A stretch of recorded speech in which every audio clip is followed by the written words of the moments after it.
বাড়ির বউদের সকালে ঘুম থেকে ওঠার পর আবার রাতে ঘুমাতে যাওয়ার আগ পর্যন্ত কাজের কোনো বিরতি নেই। আর গ্রামের বাড়িতে তো কাজের কোনো শেষই নেই, কাজ একদমই শেষ হতে চায় না। সব কাজ সামলে ভিডিও কভার দেওয়া অনেকটাই কঠিন হয়ে যায়, তাই অনেক ভিডিও পড়ে থাকে যেগুলো আর আপলোড দেওয়া হয় না, লং ভিডিওগুলো। এর আগেও এই ভিডিওটা আমি 2বার আপলোড দিয়েছিলাম, কিন্তু কভার দিতে পারিনি।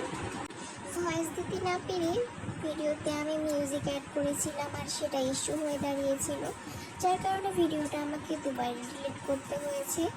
তো আবারও চিন্তা করলাম ভিডিওটা আপলোড দেওয়ার, কারণ একটা ভিডিও মেক করতে অনেকটাই পরিশ্রম হয়, অনেক সময়ের প্রয়োজন হয়। আপনারাও হয়তো এই প্রবলেমটা ফেস করেন, অনেকটুকু পরিশ্রম করতে হয়, যার কারণে ডিলিট করতেও খুব খারাপ লাগে। তাই আমি আবারও আপলোড দেওয়ার চিন্তা করলাম ভিডিওটা। বর্তমান পরিস্থিতিতে দেশের অবস্থা খুবই খারাপ, যার কারণে ভিডিও আপলোড দেওয়া যাচ্ছে না, নেট বন্ধ থাকায় সবার পেজের অবস্থাই খারাপ। ভিডিও তো আপলোড দিতেই হবে, কি আর করার। দেশের পরিস্থিতি স্বাভাবিক হয়ে যাক, এটাই চাওয়া। কতগুলো প্রাণ ঝরে গেল, যেগুলো আর কখনো ফেরত আসবে না। সবাই সাবধানে থাকবেন, নিজেদের খেয়াল রাখবেন।